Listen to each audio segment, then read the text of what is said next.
Escritura, Luz Câmara Arte, com a nossa querida Raquel Rocha, que está ao lado do grande escritor, né, daqui da região, que é o poeta Ciro de Matos. Raquel, bom dia, obrigado por você estar aqui abrilhantando o TV News. Bom dia, Barbosa. E hoje eu trouxe um convidado especial aqui para o TV News, que é o nosso grande escritor Ciro de Matos, um escritor com 95 títulos publicados no total, né? Entre publicações no Brasil, no exterior, antologias. Me corrija se eu estiver errada, confrade. Tá certo, são 65 livros pessoais, né? Pessoais. Tem as antologias que eu organizei e 16 livros no exterior, né? A média é de 92, 95, né? E mais 16 livros aí prontos para serem publicados. É verdade. E a notícia, Barbosa, que a gente traz hoje é que o escritor Ciro de Matos, ele recebeu um prêmio muito importante. Ficou sabendo? O prêmio literário Casa das Américas. Bacana, né? Agora, de 2023, um prêmio que já foi concedido a diversos nomes: Ziraldo, Moacir Ciliar, Eduardo Galeano, Chico Buarque de Holanda. Então, grandes nomes. Nélida Pion já receberam esse prêmio. E esse ano, Ciro, ele foi premiado. Orgulho para nossa região. Orgulho para nossa região. Ganhou o prêmio de $3.000 e mais a impressão de 10 mil exemplares. Fora o dinheiro, mais 10 mil exemplares. Fora a premiação em dinheiro, 10 mil exemplares desse livro aqui. Pode mostrar, confrade? Deixa eu mostrar aqui para a câmera, Rafa. Opa! Aí mesmo, não? Aí. Esse livro aqui foi o livro vencedor, né? Infância com Bicho e Pesadelo e Outras Histórias. Então, a gente está muito feliz, todos nós, né, amigos, admiradores, toda a cidade, né, toda a região. Ciro realmente é o nosso nome, assim, de maior importância na literatura sul-baiana. E eu queria perguntar para o escritor Ciro de Matos como é que foi receber esse prêmio, antes, se o senhor já tinha participado de outras edições desse concurso. Não, foi a primeira vez, interessante, né? E a primeira vez deu certo. Não bateu na trave, não, porque no Jabuti eu já bati 3 vezes na trave, né? Quer dizer, esse realmente foi gol, né? Foi a primeira vez. Foi a primeira vez, né? Foi a primeira vez. O senhor fez a inscrição. E deu certo, né? É um prêmio dos mais importantes, dos mais antigos do continente latino-americano, né? Ele foi inaugurado, implantado pela Casa das Américas em 1960, né? 1960, da comissão julgadora desse prêmio já participou José Saramago, né? Gabriel Garcia Marques, Carlos Fuentes, Juan Rulfo, né? Escritores de dimensão internacional, né? E esse ano eu tive a felicidade de ser premiado, né? Na categoria de literatura brasileira, né? No gênero conto, né? Com esse livro, né? Um prêmio consagrado, né? De 63 anos. E esse ano, e primeira vez que ele concorre. E como foi receber essa notícia? Até hoje não caiu a ficha, né? Fico assim pensando, será que isso é verdade mesmo? Né? E vocês sabem, né, Barbosa? A gente mora aqui na nossa querida Itabuna, né? Receber um prêmio assim que ele tem uma dimensão, uma importância muito grande internacionalmente, não é fácil. Eu já tinha conquistado 2 vezes o 2º lugar de um prêmio também de muita expressão, de boa expressão na Itália, Marengo d'Oro, do Centro Cultural Sestre Levante, em Gênova. A comissão julgadora até é composta por doutoras, professoras em literatura da Universidade de Gênova. Realmente foi uma emoção também muito grande, mas a dimensão é maior. A dimensão é maior porque tem uma repercussão muito grande e carimba em termos de visibilidade, o seu legado está em termos de visibilidade, agora passa a ter mais visibilidade. O melhor desse prêmio não são os $3.000. Um dinheirinho sempre é bom. Sempre é bom, né? Dá pra gente fazer uma viagem ali a Porto Seguro, levar a família. Em dólares, né? Mas o bom é justamente a edição do livro, que eles já estão providenciando a tradução para o espanhol, que vai ser publicado pela Casa das Américas, pela editorial Fundo da Casa das Américas, né? Na coleção Prêmio Literário Internacional Casa das Américas. Já estão providenciando a tradução. Aí é bom, porque você vai ter sua obra que vai circular em todos os países latino-americanos. E foram 452 concorrentes. A informação que eles me deram foi essa, né? Até hoje eu fico assustado. 452 concorrentes. E o nosso escritor Ciro de Matos, ele foi premiado. De todos os prêmios que o senhor já recebeu, quais o senhor considera assim que são os mais importantes, e esse estaria entre os mais importantes? Esse é o mais importante, não resta dúvida nenhuma. Agora tem outros prêmios também importantes, como o prêmio Miguel de Cervantes, da Casa dos Quixotes do Rio de Janeiro, que eu conquistei em primeiro lugar para autores de língua portuguesa com contos inocentes e selvagens, né? Teve também o prêmio Afonso Arinos, da Academia Brasileira de Letras, uma comissão julgadora muito expressiva, né? Muito forte, Adonias Filho, né? Bernardo Hélio, José Cândido de Carvalho, né? Alceu Moro de Lima, um grande crítico da nossa literatura, foi o relator, né? Foi realmente também um prêmio muito, muito importante, foi um prêmio que me lançou nacionalmente, porque com Os Brabos, foi o livro que ganhou esse prêmio, foi publicado na coleção Veracruz, da editora Civilização Brasileira,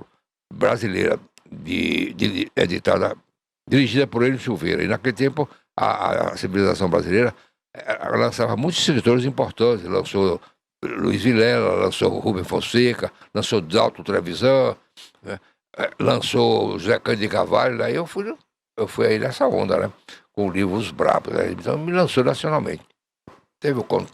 Teve também o prêmio da Associação Paulista dos Críticos de Arte, né? É um prêmio também de muita categoria, de muita expressividade, né? Ele ombreia com o Jabuti. É um prêmio que é dado às várias categorias artísticas do ano, os melhores, né? Eu conquistei com O Menino Camelô, um livro infantil, é um livro que eu gosto muito também. Foi o meu primeiro livro para criança. Teve o Prêmio Nacional de Poesia Ribeiro Couto, da União Brasileira de Escritores, e teve o Prêmio de Ficção do Pen Clube do Brasil, com o romance Os Ventos Gemedores. E o último prêmio foi o Prêmio Nacional de Literatura Cidade de Manaus, com o livro de contos Histórias de Encanto e Espanto, né? Mas esse, sem dúvida, é o prêmio mais que está na frente de todos, né? Porque é um prêmio internacional, né? É um prêmio internacional, um prêmio que já foi conquistado por escritores brasileiros importantes, Ledo Ivel, né? Ana Maria Gonçalves conquistou esse prêmio com um livro de 1.000 e tantas páginas, um romance sobre a vida de Luiz Gama, né? É um livro fantástico, tá? Vocês têm uma visão assim do que era a escravatura no Brasil, com o percurso histórico que ela faz, romanceado talvez nesse livro, né? Um Defeito de Cor. Maravilhoso, né? Então, eu acho que, estando no time dessa gente, é realmente para agradecer a Deus essa bondade, né? E a literatura mostra que gosta de mim. Eu amo a literatura, ela tem demonstrado que gosta de mim.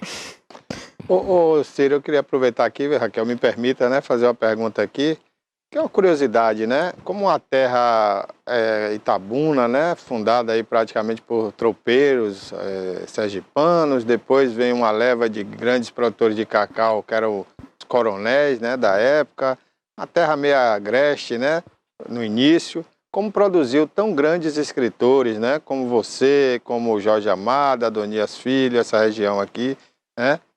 Como é que é isso? Como é que surgiu essa literatura tão bacana aqui em Itabuna, especialmente? A nossa civilização ela foi forjada ao longo dos anos em cima da força do cacau.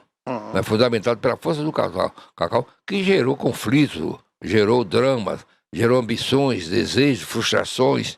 Né? Então, são os ingredientes para a formação do escritor. E Jorge Amado foi o primeiro. Jorge Amado foi o primeiro. Né? E de Jorge Amado depois Adonias Filhos, e então os outros, com Hélio Pólvora, Jorge Bedauá, Floresvaldo Matos, poeta Floresvaldo Matos, Sosígine Costa, poeta Sosígine Costa, né? Euclides Neto, né? Então foram surgindo esses escritores, foram sendo referenciais, e com mais a implantação da Universidade Estadual Santa Cruz, com curso de letras, evidentemente que lapida as vocações, porque no meu tempo não tinha faculdade de letras. Elas estavam engateando no Brasil. Devia ter a Faculdade de Letras de Salvador, o Instituto de Letras, o de Recife, de Belo Horizonte, São Paulo e Rio. Nessas 5 cidades mais adiantadas, essas capitais bem desenvolvidas, existia o curso de letras, mas ainda está engateando. Hoje não. O curso de letras hoje, aqui mesmo, na nossa querida UESC, dá condições de haver a ascensão daquele que tem vocação para a letra, ser um mestre de literatura, ser um doutor em literatura comparada, né? E por aí lá vai. E isso lapida as vocações. No meu tempo você tinha que ser autodidata. No meu tempo, no tempo de Hélio Rocha, de Hélio Póvoa, no tempo de Jorge Medawar. Então, foi um conjunto de fatores subordinado ao eixo cacau, ao fator máximo cacau. E o cacau era uma fruta mágica que valia tanto quanto o dinheiro, ou até mais do que o dinheiro, e que realmente forjou a civilização de mais de 100 municípios. E onde está o homem está o sonho. Onde está o homem está o desejo de dar o seu testemunho perante o mundo através da palavra escrita. Então apareceu primeiro Jorge Amado e depois Adonias Filho. Esses dois realmente eles servem como referencial. Porque quem lê Jorge Amado, quem lê Adonias Filho e gosta de literatura, ou já tem alguma vocação, algum esplendor, ele começa a ser puxado por esses escritores. E aí então você talvez tenha a resposta de como é que nós somos uma região cultural poderosa de escritores, de artistas, e músicos, pintores, e de poetas, e de contistas, e de romancistas, né? E somos uma região tão poderosa que eu acredito que poucas regiões no Brasil, região do interior, seja como a nossa civilização, em termos de importância e de valia cultural, certo? Até algumas capitais do Brasil não têm a densidade e a pujança que nós temos em termos de talento, né? Sorte nossa. O cacau, dentro daquele ciclo épico, ele desapareceu. Já não existe mais o cacau parido na selva, né? O cacau está forjando as lutas no povoamento da terra e na conquista da terra. Já não existe mais, mas ele ficou a sua marca, a sua história, ele ficou romanceado através dos livros magníficos de Jorge Medawar, de Adonias Filho, né? Os contos de Hélio Póvoa, de Jorge Medawar, né? Os poemas de Sogis de Costa, de Floresvaldo Matos. Mas essa literatura prossegue, mas com outra marca, não tanto assim com a marca do cacau. Ela prossegue com uma marca, vamos dizer assim, de uma literatura mais intimista, mais voltada para os processos de renovação formal, né? Continua, não poderia ser de outra maneira. Mas um tema não é exclusividade de um escritor. Haja visto que eu não pensava nunca que chegasse a tanto que cheguei, né? Não pensava, né? Também sei dos meus limites, né? Mas, na verdade, o tema cacau, mesmo dentro daquela realidade épica, pode ser romanceado dentro de um viés específico, né? Você pode fazer o realismo mágico, que pouco tem esse realismo mágico na literatura do cacau, né? Ou então fazer o mergulho na alma do homem do cacau, né? É o que eu tento fazer na minha ficção, para me diferenciar um pouco de Jorge Amado e Adonias Filho. Porque se você, como escritor, for seguir a linha, as pegadas, a maneira de contar uma história de Jorge Amado e Adonias Filho, você está morto. Você não traz novidade nenhuma, né? Perde sua identidade, né? Traz sua identidade, é isso mesmo. Parabéns, viu, Ciro? Acho não. Esse prêmio que você traz para a região, né, é um motivo de orgulho para todos nós. E, claro, é uma maneira até de incentivar outros jovens escritores, né, outros que estão surgindo aí.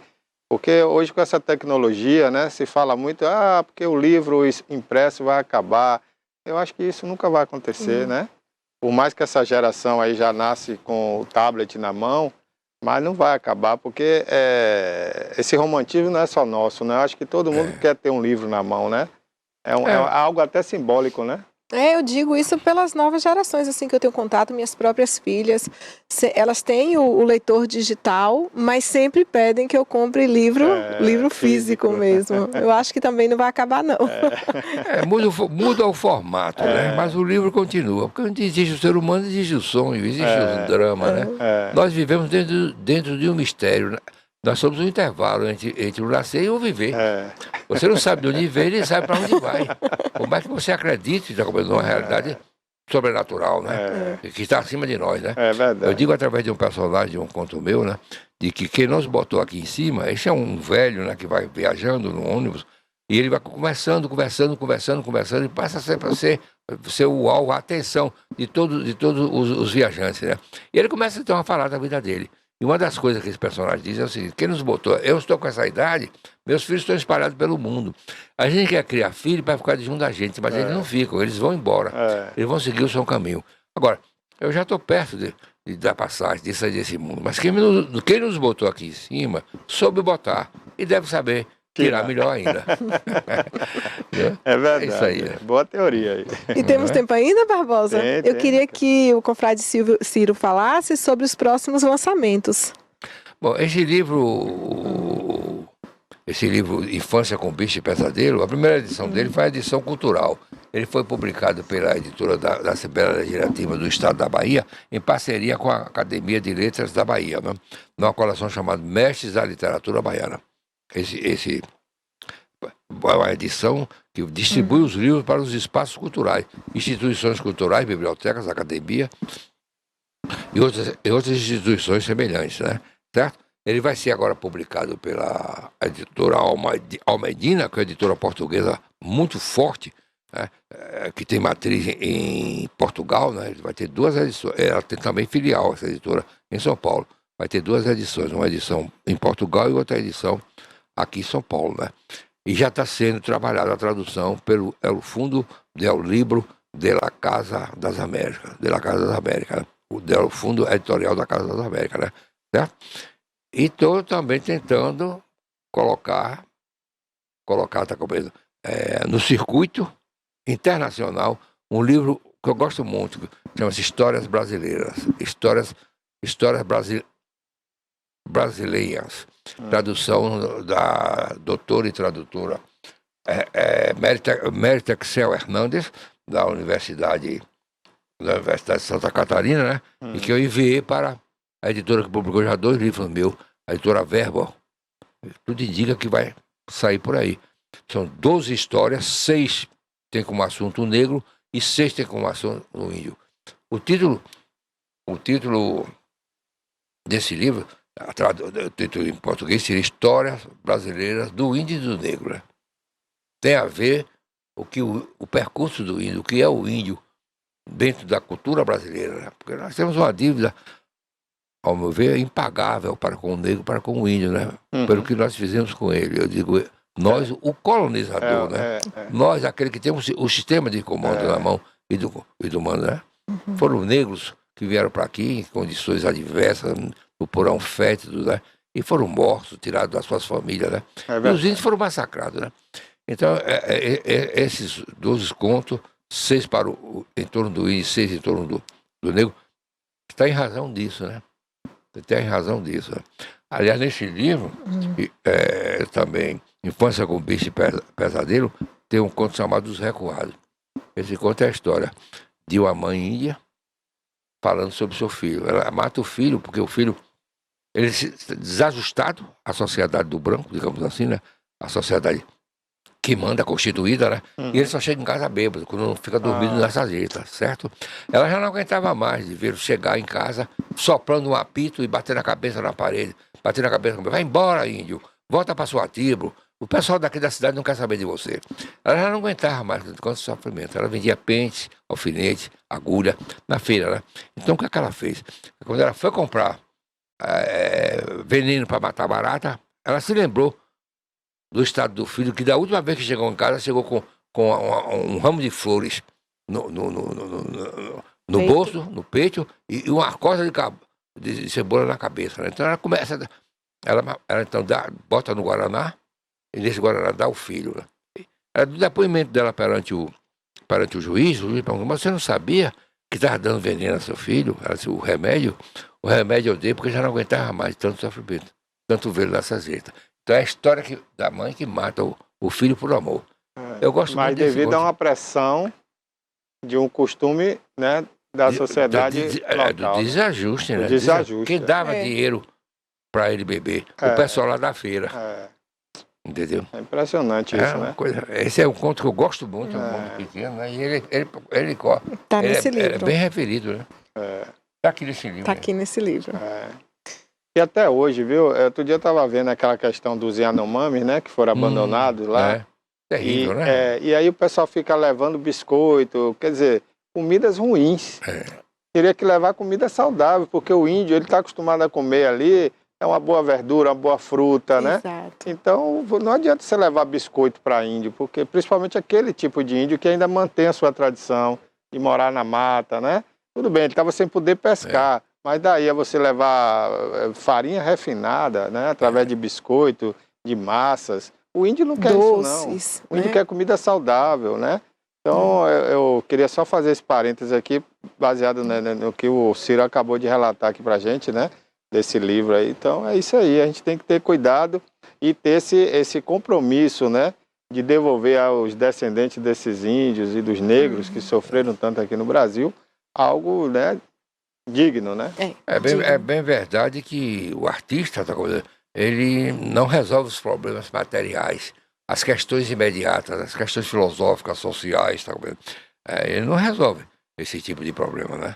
Mas ele dá ao ser humano aquilo que é fundamental, que só ele pode dar, que é a razão e a emoção. Sem a emoção, a vida não tem graça. E sem razão, a vida é um abismo, né? É verdade. Na sombra, né, e o escritor também, né? O escritor, ele dá essa oportunidade da reflexão, né? Isso é importantíssimo. O escritor, ele não escreve para mudar o seu tempo, mas como testemunho do seu tempo. Ele precisa. Eu faço poemas, como outros fazem também, sobre o Rio Cachoeira. Pelo menos nós lançamos um livro, foi o último, um dos últimos, foi o último, né? Águas de Meu Rio, que é justamente um poema longo, com 10. Que não teve lançamento ainda aqui em Itabuna, em breve eu vou... Águas do Meu Rio, né? Águas do Meu Rio, né? É sobre justamente o depoimento, a mágoa de um habitante da terra, sobre a situação que o rio está morrendo de sede. Né? Eu não vou mudar aquela situação, mas a minha obrigação, a minha função, como artista, como escritor, é justamente dar o testemunho do meu tempo, né? Bacana. Não é? Não vai mudar a situação, mas também não vai deixar a situação mudar quem o senhor é. Nós não estamos já... Exatamente. Perfeito, e isso fica registrado para toda a vida, para toda a história, né? Então, as futuras gerações vão dizer, não, o escritor aqui se preocupou com esse tema, ele falou sobre isso, né? Então, quer dizer, é um registro para sempre. Isso, o intérprete do rio, ele dá voz ao rio que não tem voz, né? O grito do rio, o choro do rio, o lamento do rio. Então, a bondade do rio, né? Nosso rio que já foi o pai dos pobres, né? Já alimentou tantas bocas, né?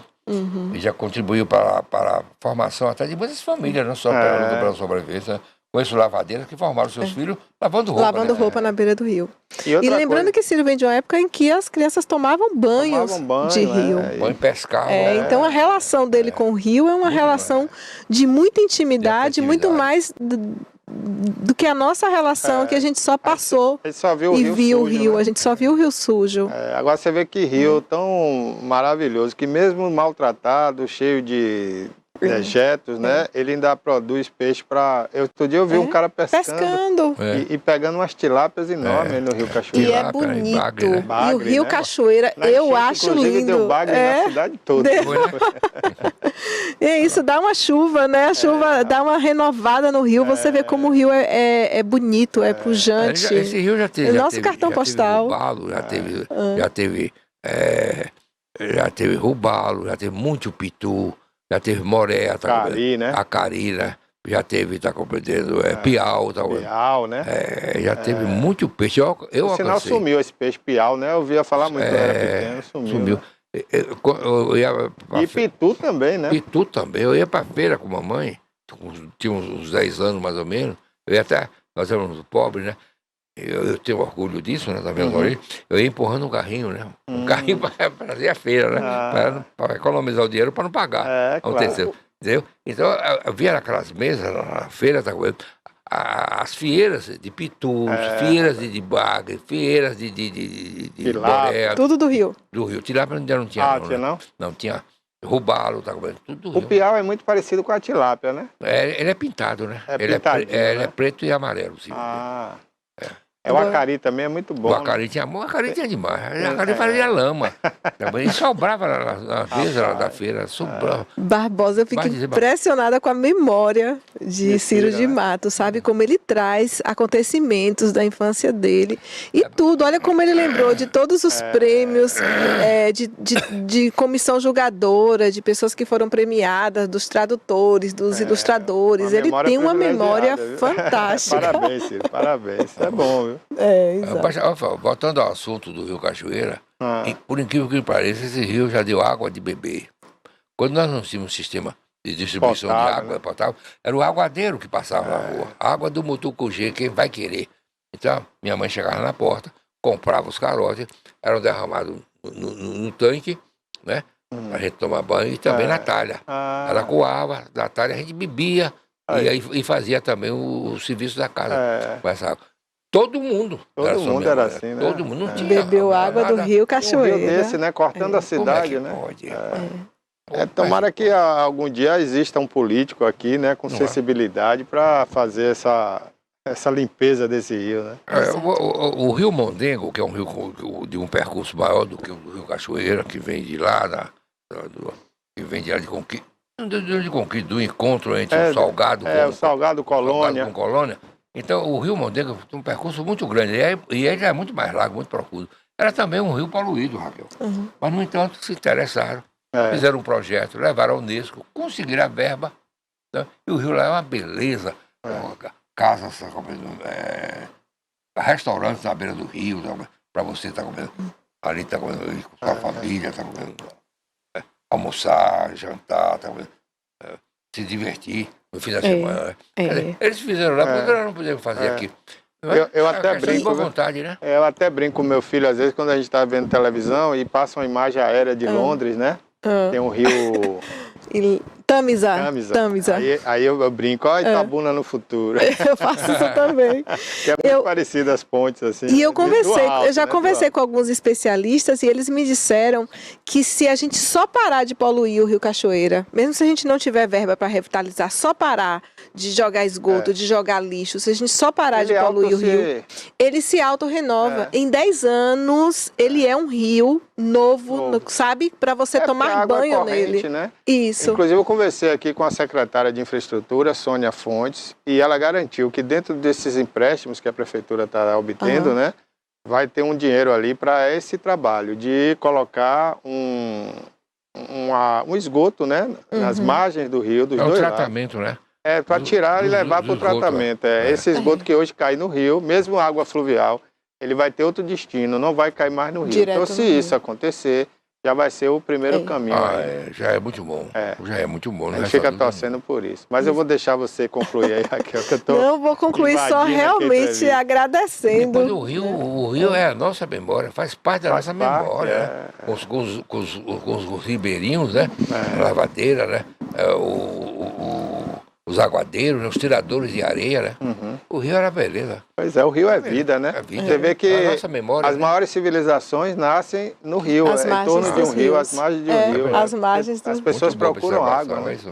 Água é vida. Mas pode concluir, Raquel, desculpa. Vou concluir agradecendo ao escritor Ciro de Matos, ao poeta Ciro de Matos, né, por ter vindo aqui hoje nos prestigiar com essa notícia e mais do que a notícia, né, a percepção dele ao receber esse prêmio, que é um registro de extrema importância.